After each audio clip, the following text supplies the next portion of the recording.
Welcome to my channel. Try to hear the latest story. The frantic pounding jolted me awake, my heart racing as I fumbled for the bedside lamp. The digital clock glared 2:17 a.m. I stumbled toward my front door, disoriented and concerned. When I swung it open, my stomach dropped. There stood my niece Emma and nephew Jackson, 7 and 5 years old, shivering in thin pajamas, tears streaming down their reddened faces.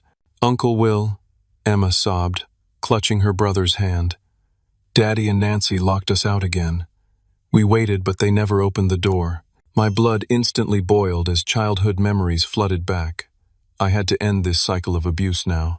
I quickly ushered Emma and Jackson inside, wrapping them in warm blankets and making hot chocolate. Their little bodies trembled against me as I held them close on my couch. This wasn't the first time this had happened. 2 months ago, I'd received a similar late-night visit, and before that, Garrett had dropped them at my apartment, unexpectedly one weekend, not returning for 3 days. "How long were you outside?" I asked, trying to keep my voice calm. "Since after dinner," Emma whispered. Her long blonde hair was tangled, and dark circles shadowed her normally bright blue eyes. Jackson spilled his juice, and Nancy got really mad. Then they started yelling at each other. "Did you knock on the door before coming here?" I asked. Jackson nodded vigorously. "We knocked and knocked, Uncle Will. Daddy opened the curtain and looked at us, but he didn't open the door." My chest tightened. At 32, I never expected to be in this position. After my divorce from Amanda 2 years ago, I'd focused on rebuilding my life, advancing in my career as a construction manager, and creating a peaceful home for myself. But my brother Garrett's life had taken a different path. Once my childhood hero, 4 years my senior and seemingly perfect in every way, Garrett had changed dramatically in recent years. After losing his wife Sarah to breast cancer when the kids were just toddlers, he'd spiraled into a pattern of destructive relationships and increasingly erratic behavior. Nancy, his second wife of 18 months, had never shown any interest in being a mother figure to Emma and Jackson. "Let's get you two cleaned up and into bed," I said gently. "You can sleep in the guest room tonight." As I ran a warm bath for Jackson, he lifted his arms to remove his pajama top, and I froze. Dark purple bruises wrapped around his upper arm, clearly in the shape of fingerprints, adult fingerprints. "Jackson, what happened to your arm, buddy?" His bottom lip quivered. "Nancy got mad when I spilled. She grabbed me really hard and shook me. She said I ruin everything." The room seemed to tilt slightly as rage and protectiveness surged through me. This wasn't just neglect anymore. This was abuse. I maintained my composure for Jackson's sake, gently washing his hair and helping him into clean pajamas. But inside, a storm was brewing. After tucking both children into bed and making sure they were asleep, I sat at my kitchen table, hands shaking slightly as I scrolled through my phone to previous text messages with Garrett. Canceled plans at the last minute. Forgotten school events. The time Emma had called me crying because no one showed up to pick her from her dance recital, and I'd left work early to find her sitting alone on the steps of the community center. The signs had been there for months, maybe years, but I'd convinced myself it wasn't that bad, that Garrett was just struggling, that he needed support rather than judgment. Now, with the evidence of fingerprints bruised into my nephew's skin, I couldn't lie to myself anymore. This had to stop. I decided I would confront Garrett first thing tomorrow. As his brother, I needed to give him one chance to recognize what he was doing and change course. But as I finally crawled back into bed around 4 in the morning, I knew in my heart that protecting Emma and Jackson might mean standing against my own brother. The thought both terrified and strengthened me. The next morning I called into work, explaining I had a family emergency. After making the kids pancakes shaped like dinosaurs and setting them up with cartoons, I texted Garrett, "The kids are with me. We need to talk. Coming over at noon." His response was immediate. "Thank God they're okay. Nancy and I were worried sick." The blatant lie made my jaw clench. They hadn't called, texted, or even checked the most obvious place their children might go when locked out of their home. But I swallowed my anger. determined to handle this conversation productively. I arranged for my neighbor Diane to watch Emma and Jackson. At 67, she was a retired kindergarten teacher with grandchildren of her own, and the kids adored her. I promised them I'd be back soon, and that everything would be okay. Garrett and Nancy lived in a 2-story house in a suburban neighborhood, about 20 minutes from my apartment. On the surface, it looked like the perfect family home, with a neatly trimmed lawn and cheerful window boxes. The irony wasn't lost on me as I knocked on the front door, the same door my niece and nephew had desperately pounded on hours before. Nancy answered, her artificially brightened smile faltering when she saw my expression. "Will, the kids are okay? Garrett's in the living room. We were just about to call you." I stepped past her without responding, finding my brother slouched on the couch, beer in hand despite the early hour. The living room showed signs of last night's chaos. Wine glasses on the coffee table, an overturned plant, a stain on the carpet that might have been Jackson's spilled juice. "What the hell is going on, Garrett?" I demanded, remaining standing as he gestured lazily toward an armchair. "Look, it's not what you think," Garrett sighed, running a hand through his disheveled hair. "The kids were acting up. We told them to play outside for a bit to cool down, and I guess we lost track of time." Lost track of time? My voice rose despite my intention to stay calm. They were outside from dinner until 2 in the morning, in their pajamas, in 50-degree weather. "They're exaggerating," Nancy interjected, perching on the arm of the couch beside Garrett. "It was maybe 30 minutes, tops. They're always making mountains out of molehills." "Jackson has bruises on his arm," I stated flatly, watching their reactions. "Fingerprint bruises." Nancy's eyes widened slightly before narrowing. "He bruises easily. Always has. I barely touched him." Garrett set his beer down, his posture changing from dismissive to defensive. "Look, Will, I appreciate you looking out for them, but you don't know what it's like. They're not easy kids. Emma's got an attitude problem lately, and Jackson breaks everything he touches." "They're children," I responded, struggling to keep my voice even. 7 and 5. "And this isn't the first time, Garrett. The lockouts, the forgotten pickups, the times you've dumped them with me with no warning or explanation." "Oh, so now you're the perfect parent?" Garrett stood suddenly, his face flushing. "Mr. Bachelor, who's never raised a kid in his life, wants to tell me how to parent? You have no idea what we deal with day in and day out." "I know you don't put bruises on children," I shot back. "I know you don't lock them outside all night." "This is ridiculous." Nancy stood too, her arms crossed defensively. "We made one mistake. Parents make mistakes. But you're acting like we're monsters because you're jealous." "Jealous?" I repeated incredulously. "Yeah, jealous," she continued, her voice taking on a cruel edge. "Your marriage failed. You live alone in that sad little apartment, and you're obsessed with our family because you don't have one of your own." I turned back to Garrett, hoping for some sign that he recognized how absurd this deflection was. Instead, he nodded along with Nancy's words, his expression hardening. "Nancy's right," he said. "You've always been like this, Will. Always thinking you know better than everyone else.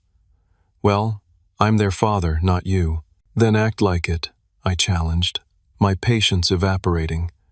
"Because right now, you're acting exactly like Dad." The comparison to our father, who had locked us out more times than I could count during his drunken rages, hit Garrett like a physical blow. His face contorted with anger. "Get out," he spat. "Get out of my house. And if you think you're keeping my kids, think again. You keep interfering in our family, and you won't see Emma or Jackson at all. I'll make sure of it." The threat knocked the wind from me. I hadn't expected this to go well, but I hadn't anticipated Garrett using the children as leverage.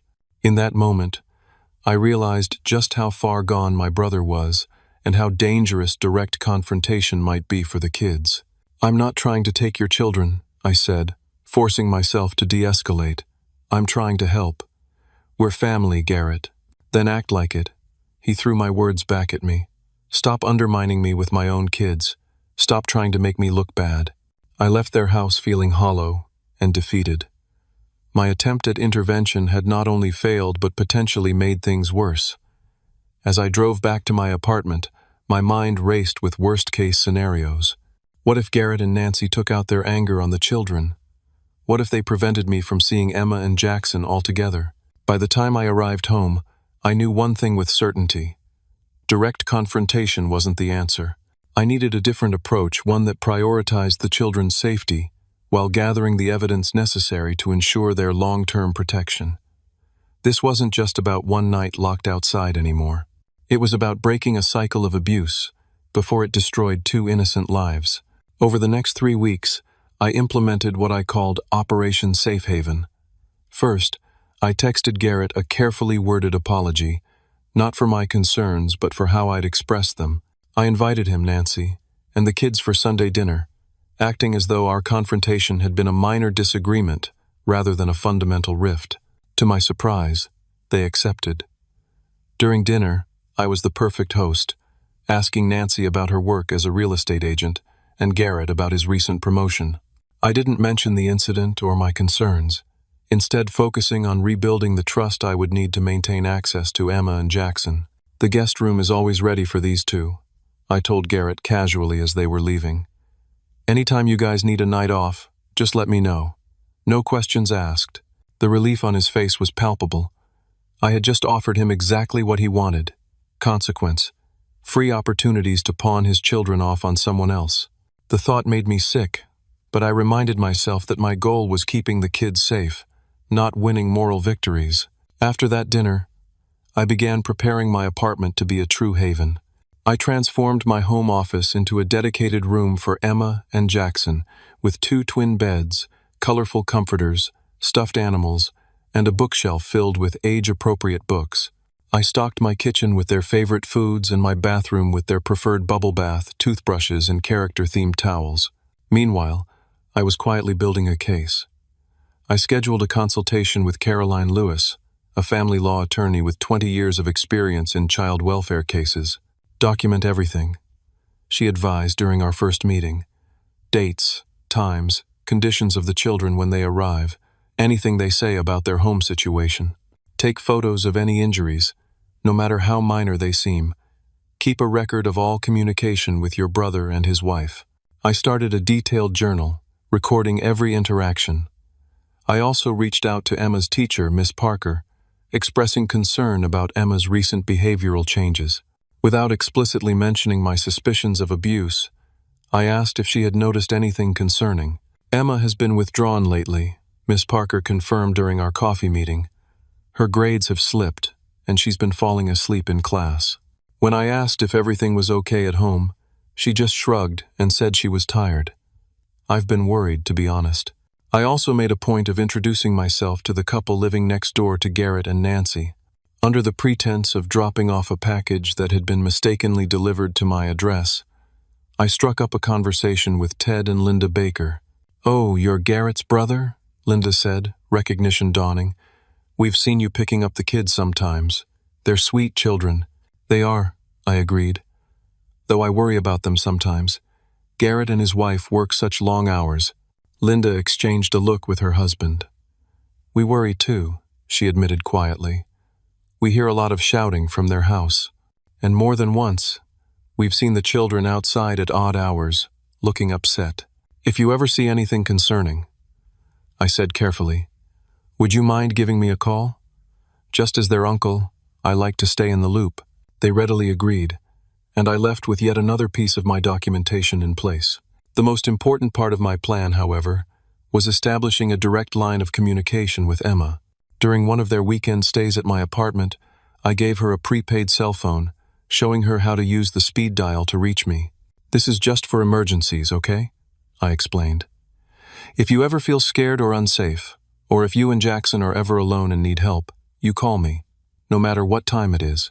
Emma nodded solemnly, hiding the phone in the pocket of her stuffed elephant. "Is this because of what happened before, when Daddy and Nancy locked us out?" "Partially," I answered honestly. "I just want to make sure you can always reach me if you need to." "They fight a lot," she whispered, glancing toward the living room where Jackson was absorbed in a cartoon. "Nancy says mean things about Mom. She says Daddy shouldn't waste money on our college funds because we're probably too stupid for college anyway." Each revelation was another knife to my heart, but I maintained a calm exterior as I gathered information. I reassured Emma that she and Jackson were incredibly smart, and that they could be anything they wanted when they grew up. For almost a month, this careful balance continued. I had the children at least 2 weekends a month, plus occasional weeknights when Garrett and Nancy wanted to go out. During these visits, I documented concerning comments, unexplained bruises or scratches, and behavioral issues like Jackson's new habit of hiding food in his pockets for later. Then came the night that changed everything. I was working late, finishing up budget projections for a new construction project, when my phone rang. It was nearly 11:30 at night, and I didn't recognize the number. "Uncle Will?" Emma's terrified voice came through the speaker. "We're outside again. Nancy got really mad because Jackson wet the bed. But it's raining really hard, and we're in the backyard shed. It's dark and there are spiders and Jackson won't stop crying." I was in my car before she finished speaking. "I'm coming right now, Emma. Stay in the shed, okay? I'll be there in 20 minutes or less." "Please hurry," she whimpered. "The shed door doesn't close right, and we're getting wet." I broke every speed limit on the way to their house, my windshield wipers barely keeping up with the torrential downpour. When I arrived, I parked a block away and approached on foot, not wanting to alert Garrett and Nancy to my presence. I slipped through the side gate into their backyard, making my way to the dilapidated garden shed. It was empty. Panic gripped me as I called Emma's phone repeatedly, hearing nothing but voicemail. I searched the yard, growing increasingly desperate, before noticing a faint light from the covered porch of the house behind Garrett's. I circled around the block and approached cautiously. There, huddled under a patio table on a stranger's covered deck, were Emma and Jackson. They were soaked through, shivering violently. Jackson's pajama pants clearly wet from his accident. "The shed started leaking really bad," Emma explained through chattering teeth, "and something was making scary noises. We tried to go to the front door again, but they turned all the lights off." I wrapped them in my jacket and carried Jackson to the car, Emma trailing behind me, clutching her hidden phone. The drive back to my apartment was silent except for the occasional hiccuping sob from one of the children.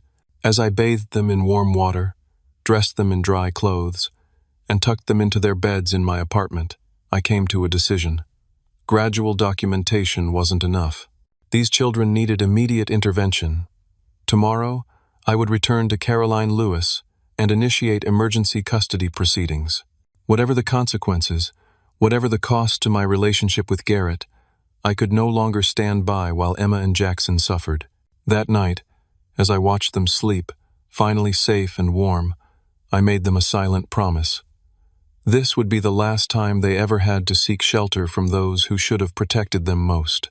The next morning, I called Caroline Lewis and scheduled an emergency appointment. After arranging for Emma and Jackson to spend the day with Diane, I drove to the attorney's office with my documentation journal, photos of the children's various injuries, and a heart full of determination. "Based on what you've shared, I believe we have grounds for emergency temporary custody," Caroline said after reviewing my evidence, especially given the recurring pattern of lockouts and the documented injuries. "But Will, you need to understand something. This will not be easy, quick, or amicable. Your brother will fight back, and family court battles can get extraordinarily ugly." "I understand," I replied firmly. "But I can't wait any longer. What happened last night could have been so much worse. What if they'd wandered into the street looking for shelter? What if they'd been found by someone who meant them harm?" Caroline nodded, her expression grave. "I'll file the emergency petition today. In the meantime, I recommend installing a security camera at your front door. If the children show up again in distress, having video evidence will significantly strengthen our case." I followed her advice, installing a small, unobtrusive camera above my apartment door that would activate with motion. I also began recording my conversations with the children, with their knowledge, asking gentle questions about their home life. "Does Nancy ever hit you?" I asked Emma during one such conversation. She looked down at her hands. "Not hit exactly. She grabs really hard.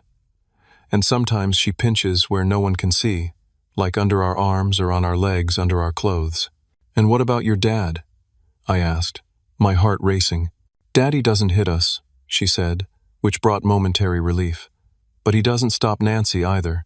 He just goes in his room and closes the door when she gets mad. Sometimes he cries. These recordings, while heartbreaking, provided crucial evidence for our case. Caroline advised me not to tell Garrett about the emergency custody petition until it was filed and a hearing date was set. We want to avoid any potential retaliation against the children, she explained. 2 days later, Garrett called me himself. Can you take the kids this weekend? He asked, an unusual edge to his voice. Nancy and I need to look at some property. Sure, I agreed readily, seeing it as an opportunity to ensure the children's safety during the initial legal proceedings. I can pick them up Friday after school. Great, he said, his tone distracted. Oh, and we might need you to keep them a bit longer next week too. Some opportunities have come up that we need to pursue. Something in his phrasing raised alarm bells. What kind of opportunities? Nothing concrete yet, he hedged. Just some possibilities. Anyway, see you Friday.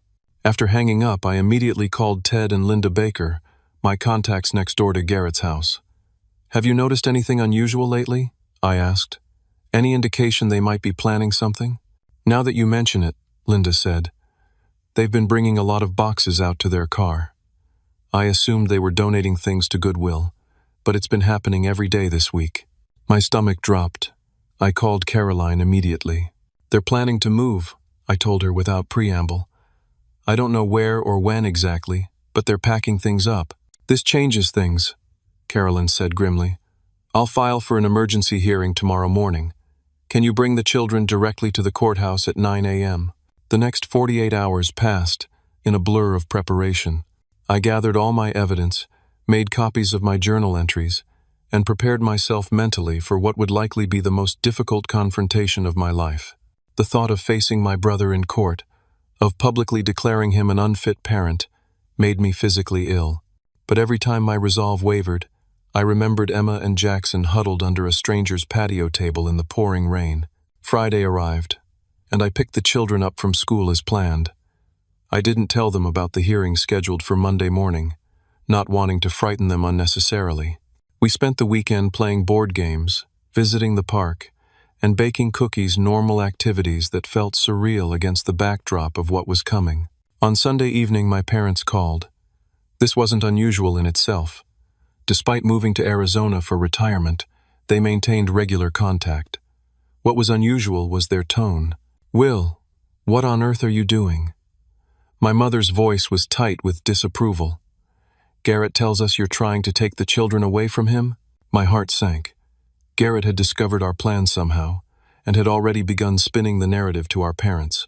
It's complicated, Mom, I said carefully. There are serious concerns about the children's safety. Don't be ridiculous, she scoffed. Every parent struggles sometimes. Garrett is doing his best as a single father. He's not a single father, I pointed out. He's remarried, and Nancy is a lovely woman who took on another woman's children, my mother interrupted. That's not easy, Will. Instead of criticizing, maybe you should be supporting them. I realized with a sinking feeling that my parents had already chosen sides, and it wasn't mine. Did Garrett tell you they're planning to move? Did he mention that they've been locking the children outside as punishment? That Jackson had bruises shaped like fingerprints on his arm? Children exaggerate, my father chimed in, his voice carrying the dismissive tone I remembered all too well from childhood. And children get bruises all the time. You're overreacting, as usual. The conversation deteriorated from there, ending with my mother tearfully accusing me of trying to destroy the family, and my father warning me that I would regret this foolishness. After hanging up, I sat in stunned silence, processing this unexpected betrayal. Somehow, I had never considered that my parents might not believe me, or worse, that they might believe me but not consider the abuse serious enough to warrant intervention. That night, as I checked on Emma and Jackson sleeping peacefully in their beds, my resolve hardened. If necessary, I would stand alone against my entire family to protect these children. They deserved nothing less. Monday morning arrived with a fresh shock. As I prepared to leave for the courthouse, my phone pinged with an email notification.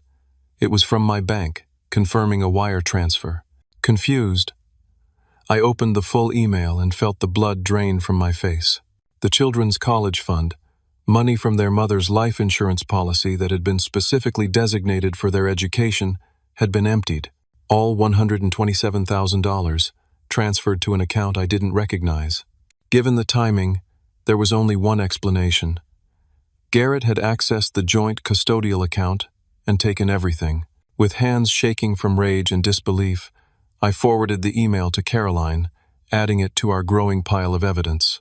Then I woke the children, dressed them in their nicest clothes, and prepared them as gently as possible for the day ahead. "We're going to talk to a judge today," I explained over breakfast. "The judge is going to help us figure out the best place for you to live right now, to make sure you're always safe and taken care of." "Will we have to see Nancy?" Jackson asked, his small face crumpling with anxiety. "She might be there," I answered honestly, "but I'll be with you the whole time, and no one will hurt you." Emma, wise beyond her years, studied my face. "Is Daddy going to be mad at you?" "Probably," I admitted. "But sometimes adults have to do hard things to protect the people they love, and I love you and Jackson more than anything." She nodded solemnly, then surprised me by throwing her arms around my neck. "We love you too, Uncle Will." With those words bolstering my courage, I drove us to the courthouse, prepared to fight the battle of a lifetime not just for custody, but for the very souls and futures of two children who deserved far better than what life had given them so far. The courthouse loomed before us, its stone facade imposing in the morning light. I held Emma and Jackson's hands as we climbed the steps, Caroline meeting us at the entrance. She knelt to introduce herself to the children, her manner warm but professional. "Your uncle has arranged for a nice lady named Mrs. Rivera to stay with you while we talk to the judge," she explained. "She works with the court and helps kids feel comfortable during these meetings." A gentle-looking woman in her 50s approached, introducing herself as the court-appointed child advocate. She led Emma and Jackson to a child-friendly waiting room, promising them books, games, and snacks while the adults spoke with the judge. As we entered the courtroom, I immediately spotted Garrett and Nancy in the front row, alongside their attorney, a sharp-looking man in an expensive suit.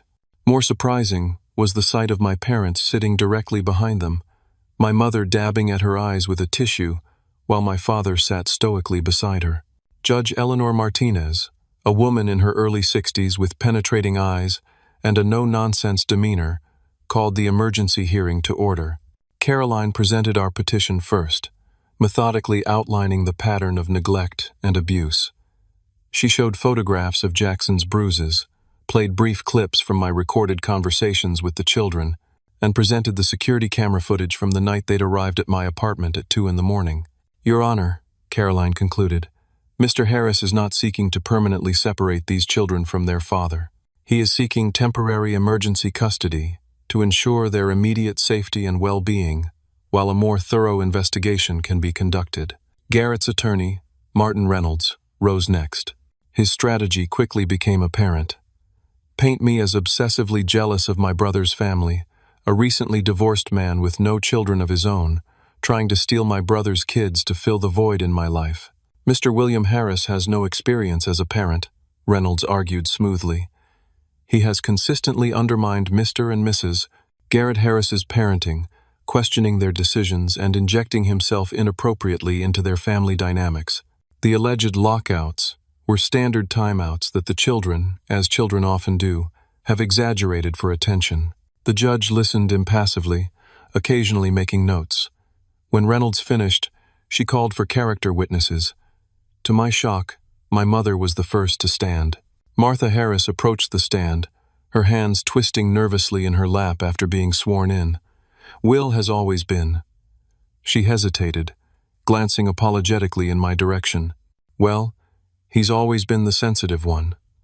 Ever since they were boys, he's been competitive with Garrett, always trying to prove himself. After his divorce, he became very attached to Emma and Jackson. Too attached, I think. He means well, but he's never been a parent. He doesn't understand how difficult it is." Each word felt like a knife between my ribs. My own mother, who had witnessed our father's alcoholic rages, who had comforted Garrett and me after numerous lockouts during our childhood, was now defending the same behavior. My father testified next, His message similar but delivered with stern conviction rather than tears. Boys roughhouse, kids get bruises. My sons certainly did, and they turned out fine. Will's always been dramatic, making mountains out of molehills. These kids need their father, not their uncle playing parent. By the time Garrett took the stand, I felt physically ill. My brother, the person I'd looked up to for most of my life, sat with perfect posture, his expression earnest and concerned, as he described my increasingly erratic behavior since my divorce. Will's always been there for the kids, and I'm grateful for that, Garrett said, his voice catching convincingly. But lately, he's been trying to replace me as their father. He calls their teachers without telling me, buys them expensive gifts, and undermines our parenting decisions. The night he's referring to when the kids went to his apartment, they had been sent to their room as punishment for breaking a family heirloom. They snuck out their window and ran away. We were frantic looking for them. The blatant lie stunned me into silence. I gripped the edge of the table, forcing myself to maintain composure as Garrett continued weaving fiction into his testimony. Nancy testified next, presenting herself as a loving stepmother doing her best with difficult circumstances. "The children have never accepted me," she said tearfully. "They constantly compare me to their birth mother and deliberately misbehave to drive a wedge between Garrett and me. I would never harm them. Those bruises happened when Jackson was climbing a tree after being told repeatedly not to." Judge Martinez listened to all testimony without revealing her thoughts. Finally, she called me to the stand. Under Caroline's careful questioning, I detailed my observations over the past months. The repeated lockouts, the children's declining behavior and school performance, the suspicious bruises, and the patterns of neglect. I described finding them huddled on a stranger's porch in the rain, and my growing fear for their safety. During cross-examination, Reynolds attempted to rattle me. "Isn't it true, Mr. Harris, that you've been struggling emotionally since your divorce? That you've become obsessed with your brother's family as a replacement for the one you failed to build?" I took a deep breath before answering. My divorce was difficult, yes, but my concern for Emma and Jackson isn't about my personal life. It's about two children showing clear signs of abuse and neglect. This isn't about me versus my brother. It's about making sure these kids are safe. After I stepped down, Judge Martinez called a brief recess to review the evidence. The 20 minutes we waited felt like hours. Caroline squeezed my shoulder reassuringly, but I couldn't shake the feeling that I was fighting a losing battle. My parents' testimony had hurt our case significantly, and Garrett and Nancy had presented a united front of concerned, if imperfect, parents dealing with a meddling relative. When court resumed, Nancy was recalled to the stand for additional questioning. Judge Martinez had several pointed questions about the lockouts, pressing Nancy on inconsistencies in her earlier testimony. "Mrs. Harris," the judge said, studying a document in front of her, "you previously stated that the children were sent to their room on the night in question and that they climbed out their window. Yet the security footage clearly shows them in pajamas, with no shoes or jackets, at 2:17 in the morning. If they were in their room as you claim, why were they dressed for bed? And why would they leave without proper clothing in 50-degree weather?" Nancy's composure began to crack. They must have changed before leaving. Children do irrational things. "Mrs. Harris," the judge continued relentlessly, "the footage also shows both children with wet hair. Can you explain that?" "I don't know," Nancy stammered. "Maybe it was raining?"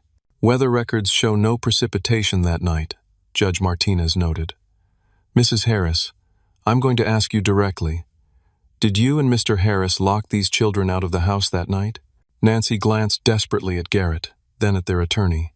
Reynolds nodded almost imperceptibly. "It was just that once," Nancy finally said, her voice barely audible. "Garrett and I had been arguing. We'd had some drinks. The kids were being loud, and I just needed some quiet. It was only supposed to be for a few minutes, just to scare them a little." A collective gasp went through the courtroom. I saw my mother's face crumple in dismay. "And the other incidents Mr. William Harris described?" The judge pressed. Nancy's facade completely crumbled. "It wasn't dozens of times like he claims," she insisted. Tears streaming down her face. "Maybe 5 or 6 times, total. And never for more than an hour or two. They're always causing problems, always demanding attention. Do you know what it's like trying to be a mother to another woman's children who hate you? Who throw their dead mother in your face every chance they get? Judge Martinez's expression remained neutral, but her voice carried an edge of steel. Mrs. Harris, are you testifying under oath that you have, on multiple occasions, locked 2 minor children out of their home as punishment? Yes, Nancy whispered. But Garrett didn't always know. Sometimes he was asleep or not entirely sober. I glanced at my brother, expecting anger at his wife's betrayal. Instead, his face showed only defeat. His shoulders slumped as the carefully constructed narrative collapsed around him. Judge Martinez called another recess, this one lasting over an hour. When we reconvened, her decision was swift and unequivocal. Based on the evidence presented and testimony given, I am granting temporary emergency custody of Emma and Jackson Harris to their uncle, William Harris, effective immediately. Mr. and Mrs. Garrett Harris will have supervised visitation only, pending a full investigation by Child Protective Services. This court will reconvene in 2 weeks to reevaluate custody arrangements based on the CPS findings. She turned her attention directly to my brother and his wife. I strongly recommend that both of you engage in parenting classes and therapy during this period. Mr. Harris, I am particularly troubled by your willingness to allow these children to be mistreated. They lost their mother. They should not have to lose their father as well. As the court adjourned, I felt no triumph, only profound relief mixed with sadness. Across the aisle, my parents sat in stunned silence, the reality of the situation finally penetrating their denial. Garrett wouldn't meet my eyes, staring fixedly at the floor as Nancy sobbed beside him. Caroline squeezed my arm. This is just the beginning, she warned quietly. The next 2 weeks will be crucial. We need to make sure CPS sees a stable, loving environment for the children. I nodded, determination replacing the emotional exhaustion. They'll have that, I promise. As I left the courtroom to collect Emma and Jackson, I couldn't help wondering if my relationship with my brother could ever be repaired, or if it even should be. Today had revealed not just his failings as a parent, but a willingness to lie, manipulate, and endanger his children to protect his own interests. The brother I had idolized was gone, replaced by a stranger I barely recognized. But those were concerns for another day. Right now, 2 children needed security, consistency, and love, and I was determined to give them exactly that. The 2 weeks following the emergency hearing were simultaneously exhausting and rewarding. Emma and Jackson settled into a routine at my apartment, attending school during the day while I worked from home as much as possible. I hired a reliable babysitter for the afternoons, a graduate student named Allison, who was studying child psychology and understood the delicate situation. Both children began weekly sessions with Dr. Marisa Bennett, a child psychologist specializing in trauma. Initially hesitant, they gradually opened up under her gentle guidance. Jackson's nightmares, which had been occurring almost nightly, began to diminish in frequency and intensity. Emma, who had been carrying the weight of protecting her younger brother, slowly allowed herself to be a child again, laughing more freely and engaging in play. My parents reached out 3 days after the hearing, their initial anger replaced by confused contrition. My mother called first, her voice small and uncertain. I didn't want to believe it, she admitted. It was easier to think you were overreacting than to accept that Garrett could, that he would allow. She couldn't finish the sentence. I know, Mom, I said, neither absolving nor condemning her. The complicated emotions surrounding my parents' failure to support me, and more importantly, to protect their grandchildren, would take time to process. Can we see them? She asked hesitantly. Not yet, I replied firmly. They need stability right now. Let's give it some time. The CPS investigation was thorough and, frankly, painful for everyone involved. The caseworker, Janine Williams, interviewed me extensively about my living arrangements, work schedule, and ability to provide for 2 children long-term. She spoke privately with Emma and Jackson, examined their rooms in my apartment, and observed our interactions during everyday activities like dinner and homework time. She also investigated Garrett and Nancy's home, interviewing neighbors including Ted and Linda Baker, who confirmed the pattern of late-night lockouts and frequent shouting. Emma's teacher provided documentation of her declining academic performance and concerning behavioral changes. Throughout this process, Garrett remained strangely distant. He attended his court-mandated parenting classes and therapy sessions but made no attempt to contact me directly. Nancy, according to Caroline's sources, had moved out of their house temporarily, staying with a friend while re-evaluating their marriage. The supervised visitations were awkward affairs conducted at the Family Services Center. Jackson clung to my leg the first time, refusing to approach his father until I gently encouraged him. Emma was polite but reserved, answering Garrett's questions with minimal responses. Nancy attended only one visit, the tension between her and Garrett palpable even to the supervision officer.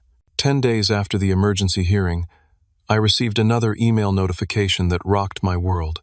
Attempting to gather financial documentation for the upcoming custody review, I discovered that Garrett had emptied not just the children's college fund, but several other accounts connected to their inheritance from Sarah. In total, nearly $127,000 money specifically designated for the children's future had vanished. Sick with rage and disbelief, I immediately contacted Caroline, forwarding the bank statements and transaction records. "This changes things," she said grimly. "Financial exploitation of the children's assets demonstrates a pattern of selfishness and dishonesty that directly harms their future interests." The day before our scheduled court appearance, my intercom buzzed around 8 in the evening. I checked the security camera and was shocked to see Garrett standing alone outside my building, shoulders hunched against the chilly evening air. The children were already in bed, having school the next day. After a moment's hesitation, I buzzed him up, meeting him in the hallway rather than inviting him into the apartment. My brother looked terrible unshaven, with dark circles under his eyes and clothes that hung loosely on his frame as if he'd lost weight. "Can we talk?" he asked, his voice hoarse. We went to a coffee shop around the corner, sitting at a table far from other customers. For several minutes, Garrett just stared into his untouched coffee. "I'm sorry," he finally said, the words barely audible. "For everything. You were right. I've been a terrible father. A month ago, these words would have meant everything to me. Now, after all that had happened, they felt hollow. Why are you here, Garrett?" He looked up, his eyes red-rimmed. "I want to make things right. I've been talking to my therapist, really talking. About Dad, about how I promised myself I'd never be like him. And then I became exactly like him anyway. The money," I said flatly. "What happened to the kids' college fund?" Shame flickered across his face. "Nancy and I were planning to move to Colorado. She has a cousin there who offered me a job in his construction company. Better pay, fresh start. We were going to take the kids, of course." "And their money?" I pressed. "I borrowed it," he said weakly, "just temporarily, for the down payment on a house. I was going to replace it once we sold our current house." "That wasn't your money to borrow," I said, anger rising despite my effort to remain calm. "That was Sarah's insurance money, specifically for the kids' future." "I know," he whispered, "and I'll pay it back, every penny, I swear." I studied my brother's face, searching for the truth beneath his words. Was this genuine remorse, or another manipulation? Had he come because he truly wanted to make amends, or because he knew the financial misappropriation would demolish his case in court tomorrow? "The thing is, Garrett, I don't trust you anymore. And more importantly, Emma and Jackson don't either. Please," he begged, reaching across the table, "tell me what to do to fix this. I can't lose my kids, Will. They're all I have left of Sarah." "That's the problem," I said, a realization crystallizing as I spoke. "You see them as extensions of Sarah, or burdens from your past, or obstacles to your relationship with Nancy. But they're people, Garrett. Little people with needs and feelings and futures of their own." "I want to be better," he insisted. "I'm breaking up with Nancy. I've been sober for 10 days. I'll do whatever it takes." I wanted to believe him. Despite everything, he was still my brother, still the person who had taught me to ride a bike and defended me from bullies when we were kids. But the stakes were too high for blind faith. "Show, don't tell," I said finally. "If you're serious about changing, then prove it through actions, not promises." Complete your parenting classes. Stay in therapy. Find a way to restore the money you took. Create a safe, stable home. And most importantly, put Emma and Jackson first. Not your girlfriends, not your convenience, not your pride. Garrett nodded, wiping roughly at his eyes. Will you tell the judge tomorrow that I'm trying? That I want to be in their lives? I considered this carefully. I'll tell the judge that you've expressed remorse and a desire to change, but I'll also tell her about the financial exploitation. The court will decide what's in the children's best interest. He accepted this with a resigned nod. As we prepared to leave the coffee shop, he asked quietly, "Are they okay? Really okay?" "They're getting there," I answered honestly. "Jackson's nightmares are less frequent." Emma smiled yesterday, a real smile, not the brave face she puts on for everyone else's benefit. For the first time that evening, Garrett's expression showed genuine emotion rather than self-pity. "Thank you," he said simply, "for doing what I should have done, for protecting them when I didn't." I nodded, unable to formulate a response that wouldn't sound either falsely forgiving or unnecessarily cruel. We parted ways without further conversation, Garrett walking toward his car while I returned to my apartment. Inside, I checked on the sleeping children, watching their peaceful faces in the soft glow of their nightlights. Tomorrow would bring another difficult court hearing, another step in this unexpected journey. But tonight at least, Emma and Jackson were safe, secure, and surrounded by stability. As I prepared for bed myself, I realized that the anger that had been driving me for weeks had transformed into something else, a steadfast, unwavering resolve. This wasn't about punishing Garrett anymore. It was solely about protecting Emma and Jackson, giving them the childhood they deserved. And if that meant standing against my brother in court tomorrow, then that's exactly what I would do. The courtroom felt different this time, less intimidating, more familiar. Emma and Jackson waited with Mrs. Rivera in the children's area while the adults gathered before Judge Martinez. Garrett sat with his attorney, looking tired but composed. Nancy was noticeably absent, as were my parents, who had decided to stay in Arizona after a difficult phone conversation about the misappropriated funds. Caroline had prepared me well for this hearing, explaining that Judge Martinez would review the CPS findings, consider any new evidence, and determine a longer-term custody arrangement. The emergency custody was just that emergency, she'd explained. Now we're looking at what serves the children's best interests going forward. Judge Martinez called the hearing to order promptly at 9. The CPS report was entered into evidence, with Janine Williams testifying about her findings. Her assessment was clear and professional, but the content was damning for Garrett. I found significant evidence of neglect, inconsistent supervision, and emotional abuse, she stated. The children exhibit trauma responses, consistent with their reported experiences. While Mr. Garrett Harris appears to be taking steps toward rehabilitation, including parenting classes and substance abuse treatment, these efforts are very recent and untested. In contrast, her evaluation of my home environment was positive. William Harris has created a stable, nurturing environment for the children. They have their own space, consistent routines, and access to appropriate therapeutic support. Both children expressed feeling safe in his care. Next came the bombshell. Caroline presented the financial records showing Garrett's misappropriation of the children's inheritance and college funds. Reynolds, Garrett's attorney, attempted to frame it as a temporary loan rather than theft, but Judge Martinez's expression made her skepticism clear. "Mr. Harris," she addressed Garrett directly, "are you telling this court that you took $127,000 designated for your children's future, without any legal authority to do so, to purchase a house in another state?" Garrett swallowed visibly. "Yes, Your Honor. It was a serious error in judgment. I'm working with my bank to reverse the transfers and restore the funds." "And where exactly are these funds currently?" Reynolds whispered something to Garrett, who nodded before responding. "Some of it was used for a deposit on a property in Colorado. I've already contacted the real estate agent to cancel the purchase. The remainder is in a joint account with my wife, from which withdrawals have been temporarily frozen by agreement with Mr. Reynolds." Judge Martinez made a note, her expression unreadable. "And Mrs. Nancy Harris? Is there a reason for her absence today?" We are separating, Your Honor, Garrett replied, his voice strained. Nancy has decided to move to Colorado alone. She feels that her relationship with the children is too damaged to repair. This revelation sent a ripple through the courtroom. I felt a complex wave of emotions, relief that Nancy would no longer be in position to harm the children, concern about how this change would affect Garrett's stability, and a small, unwelcome flicker of vindication. When my turn came to testify, I spoke candidly about the children's progress over the past 2 weeks. I described their therapy sessions, their gradual relaxation into normal childhood behaviors, and my arrangements to ensure their continued care while maintaining my job responsibilities.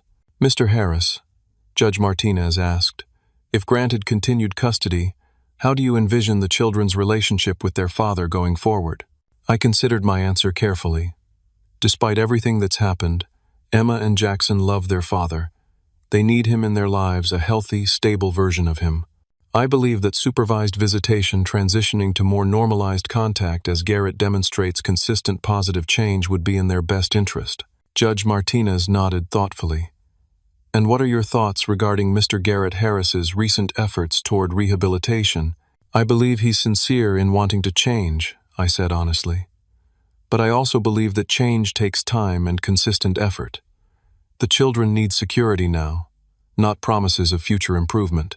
After all testimony was complete, Judge Martinez called a short recess to finalize her decision. Caroline squeezed my shoulder reassuringly. You've done everything right, she whispered. Whatever happens, remember that. When court resumed, Judge Martinez delivered her ruling with clear authority. Having reviewed all evidence and testimony in this case, I find that the best interests of Emma and Jackson Harris are served by placement in the primary physical custody of their uncle, William Harris, for a period of not less than 6 months. I exhaled slowly, relief washing over me. Mr. Garrett Harris will have supervised visitation twice weekly, transitioning to unsupervised day visits after 3 months, contingent upon continued participation in parenting classes, substance abuse treatment, and individual therapy. Mr. Garrett Harris is further ordered to restore all misappropriated funds to the children's accounts within 30 days, with court oversight of said accounts going forward. She turned her attention directly to me. Mr. William Harris, the court recognizes and appreciates your commitment to these children's well-being. Legal custody will be shared between you and Mr. William Garrett Harris, with primary decision-making authority resting with you for the 6-month period. This arrangement will be re-evaluated at that time, with the goal of family reunification if circumstances warrant. Lastly, she addressed Garrett. Mr. Harris, this court believes in second chances and in the capacity for genuine change. Your children need their father, but they need a father who puts their welfare above all else. The next 6 months are your opportunity to demonstrate that you can be that father. I strongly encourage you to make the most of this opportunity. With a final strike of her gavel, the hearing concluded. As people began filing out of the courtroom, Garrett approached hesitantly, Reynolds at his side. Congratulations, he said quietly. I know they're in good hands with you. Thank you, I replied, unsure what else to say. I'm going to fix this, Will. All of it. The money, the drinking, everything. I want to be someone they can be proud to call Dad. I nodded, allowing myself to hope, just a little, that he meant it. They'd like that. So would I. Caroline interjected gently. We should discuss logistics for the supervised visits. Perhaps next week, when things have settled. Reynolds agreed, arranging a time for a less adversarial meeting to work out the practical details. As Garrett turned to leave, he paused. Tell them I love them, and that I'm sorry? I will, I promised. And I meant it, despite everything.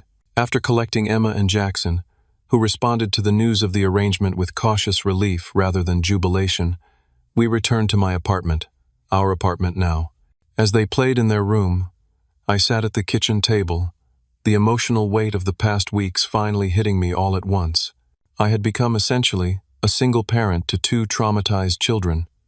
My relationship with my brother would never be the same. My parents were caught in a painful middle ground between their sons.